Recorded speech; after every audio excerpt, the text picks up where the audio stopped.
नमस्कार दोस्तों, मेरा नाम है सुनील और आप देख रहे हैं अपना लोकप्रिय यूट्यूब चैनल जिसका नाम है सुनील जसवाल बिबलोफाइल। दोस्तों, इस वीडियो में हम लोग बात करेंगे Himachal Pradesh staff selection commission की और Himachal Pradesh public service commission की सिलेबस क्या रहेगा, नेगेटिव मार्किंग होगी या फिर नहीं होगी, समय कितना मिलेगा, इसके बारे में डिटेल में चर्चा करेंगे। और साथ ही साथ हम लोग यहाँ पे ये भी जानने की कोशिश करेंगे कि इस समय Himachal Pradesh staff selection commission में क्या हो रहा है। दोस्तों, जैसे कि आप सभी को पता है कि Himachal Pradesh staff selection commission को भंग कर दिया गया है और अभी क्या हो रहा है कि जो अधिकारी है और जो कर्मचारी हैं दोस्तों वो ड्यूटी पर आ रहे हैं, लेकिन जो पुलिस के कर्मचारी वहां पर तैनात है दोस्तों वो उनको गेट पर ही रोककर वापस जाने के लिए बोल रहे हैं, उनको अंदर आने की अनुमति नहीं दे रहे हैं। आयोग के भंग होने के फैसले से दोस्तों बहुत सारे अधिकारी जो वो मायूस हो चुके हैं। कर्मचारियों को यह समझ नहीं आ रहा है कि वो क्या करें। दोस्तों, जो आयोग की 5 गाड़ियां दी गई थी उनकी चाबियां भी वापस ले ली गई हैं और इन गाड़ियों को परिसर में खड़ा कर दिया गया है। सरकार ने दोस्तों जो सरप्लस पुल बनाकर जिसमें कि आयोग के कर्मचारियों को विभिन्न विभागों में जाने की बात कही है, अभी तक उसका रिटर्न में कोई भी आदेश नहीं आया है। इस कारण से आयोग के जो कर्मचारी हैं दोस्तों वो कहीं ना कहीं असमंजस की स्थिति में है।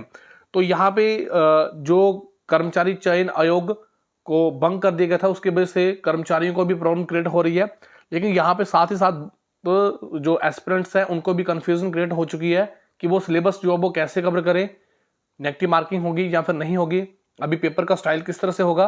दोस्तों, यहाँ पे हम लोग जितनी भी जो भी चीजें बताएंगे भविष्य को ध्यान में रखते हुए बताएंगे, ताकि अगर भविष्य में कुछ चेंज होता है तो आप लोगों को उस चीज के लिए पहले से ही तैयार रहना चाहिए। क्योंकि जब कोई भी परिवर्तन होता है दोस्तों तो उसे सहन करने के लिए हमें खुद में भी परिवर्तन करना पड़ता है। अगर हम लोग खुद में परिवर्तन नहीं करेंगे, चेंज नहीं करेंगे, तो कहीं ना कहीं हम लोग जो कंपटीशन होगा उससे बाहर हो जाएंगे।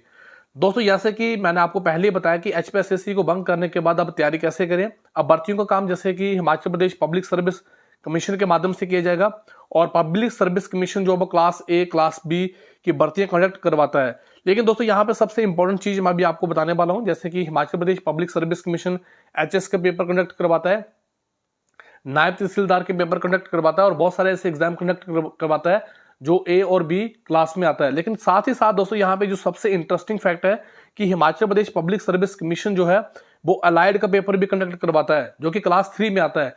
लेकिन यहाँ पे सबसे इंपॉर्टेंट चीज है दोस्तों, अगर आप लोग अलाइड के पेपर को देखेंगे तो उसमें प्री मेन और डॉक्यूमेंट वेरिफिकेशन होती है, लेकिन अगर आप लोग नायब तहसीलदार के पेपर की बात करेंगे तो दोस्तों उसमें इंटरव्यू होता है। यहाँ पे पेपर का जो स्टाइल दोस्तों यहाँ पे मैं आपको बताने जा रहा हूँ कि अगर आप लोग जो क्लास 3 का पेपर है और अगर आप लोग देखेंगे जिसमें कि 3 घंटे का समय मिलता है और 200 क्वेश्चन मिलते हैं। साथ ही साथ दोस्तों अगर आप लोग एचपीएसएससी की बात करेंगे तो उसमें क्लास सी और क्लास डी की भर्तियां कंडक्ट करवाता है। और Himachal Pradesh staff selection commission का दोस्तों जो पेपर होता है उसमें अगर आप लोग समय की बात करेंगे तो 2 घंटे या 2.5 घंटे के बीच में रहता है, लेकिन मैक्सिमम टाइम आप लोग देखेंगे कि 2 घंटे का समय मिलता है और इसमें 200 क्वेश्चन आप लोगों को मिलते हैं। तो यहाँ पे दोस्तों अगर आप लोग देखेंगे Himachal Pradesh public service commission के जो पेपर होते हैं दोस्तों उसमें नेगेटिव मार्किंग होती है, लेकिन अगर आप लोग देखेंगे एचपीएसएससी तो उसमें नेगेटिव मार्किंग नहीं होती है। अब यहाँ पे दोस्तों सिलेबस को तैयार करने से पहले मैं आप लोगों को बताना चाहता हूँ कि आप लोगों ने जो तैयारी करनी है वो किस तरीके से करनी है। क्योंकि अगर आप लोग यहाँ पे देखेंगे हम लोग यहाँ पे अलाइड के पेपर को ही जो वो आधार मानते हुए ही चीजें जो वो देखेंगे। दोस्तों यहाँ पे अगर आप लोग देखेंगे हिमाचल प्रदेश अलाइड सर्विस की बात करेंगे तो 3 घंटे का समय मिलता है जिसमें 200 क्वेश्चन होते हैं और इसमें नेगेटिव मार्किंग भी होती है, लेकिन एचपीएसएससी के पेपर में नेगेटिव मार्किंग नहीं होती है। तो यहाँ पे बात करेंगे दोस्तों, अगर मान लो पेपर जो वो Himachal Pradesh public service commission conduct करवा रहा है तो क्या आप लोगों को नेगेटिव मार्किंग देखने को मिल सकती है। तो दोस्तों यहाँ पे चांसेस तो बन रहे हैं, लेकिन मैंने आपको पहले भी ये चीज बताई थी कि अगर कोई भी नई संस्था पेपर कंडक्ट करवाती है किसी दूसरी संस्था के तो कहीं ना कहीं उस चीज को फॉलो किया जाता है, तो उसके पैटर्न को भी फॉलो किया जाता है। तो यहाँ पे नेगेटिव मार्किंग की संभावना तो थोड़ी कम लग रही है, लेकिन अगर मान लो नेगेटिव मार्किंग होती है तो आप लोगों ने पहले से ही तैयार हो जाना है। नेगेटिव मार्किंग का मतलब ये हुआ कि आप लोग अगर कोई भी क्वेश्चन चूज कर रहे हैं, किसी भी ऑप्शन को चूज कर रहे हैं तो वो एक्यूरेट होना चाहिए।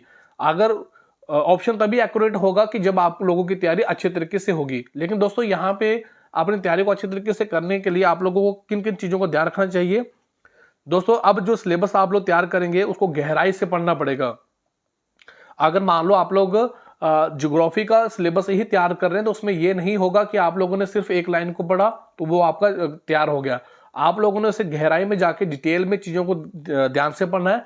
जैसे दोस्तों यहाँ पे मैं पृथ्वी की बात करता हूँ कि पृथ्वी में दोस्तों जो परतें होती हैं, उन परतों का क्या क्या सिस्टम होता है। जैसे वायुमंडल की परतों की बात करता हूँ तो वायुमंडल की परतें जो होती हैं वो कौन कौन से होती है, सबसे निचली परत कौन सी होती है, बीच की परत कौन सी होती है, किस परत में दोस्तों रेडियो तरंगे होती हैं, किस परत में जहाज जो वो उड़ते हैं। और इस तरह से दोस्तों चीज़ों को डिटेल में पढ़ना पड़ेगा। जैसे कि आप लोग बीच में फैक्ट जो थे वो छोड़ देते थे कि जो वायुमंडल की परत थी उसमें जो उनकी जो उनके बीच में जैसे वो 10 किलोमीटर से लेके 50 किलोमीटर के बीच में, 50 से लेके 110 किलोमीटर, इस तरह के फैक्ट भी आप लोगों को ध्यान रखने पड़ेंगे।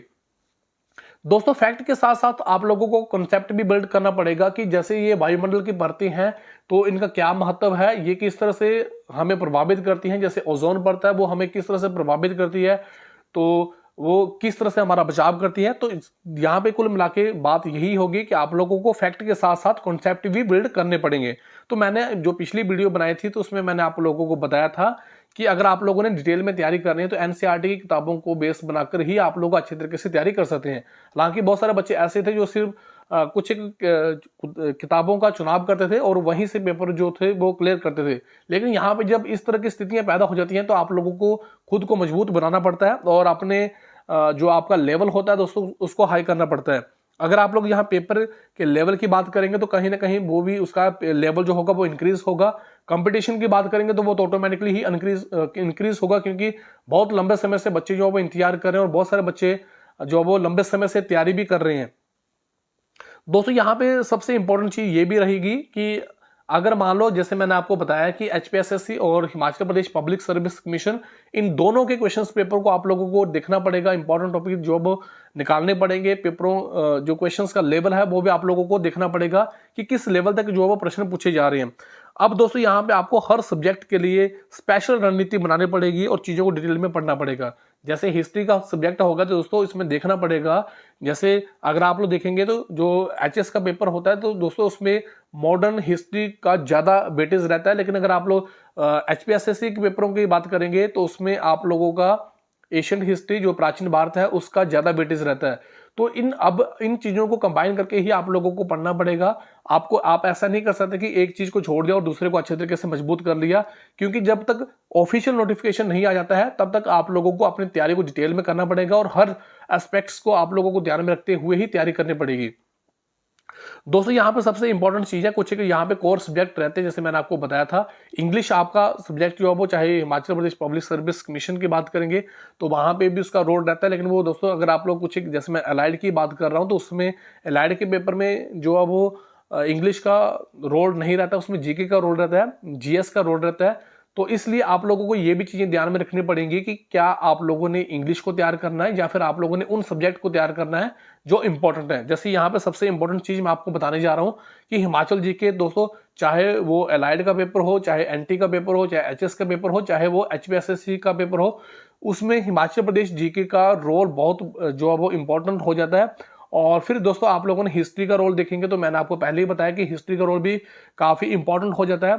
यहाँ पे पॉलिटिकल साइंस, ज्योग्राफी जो आपके मेन सब्जेक्ट है उनको आप लोगों ने अच्छे तरीके से तैयार करना है।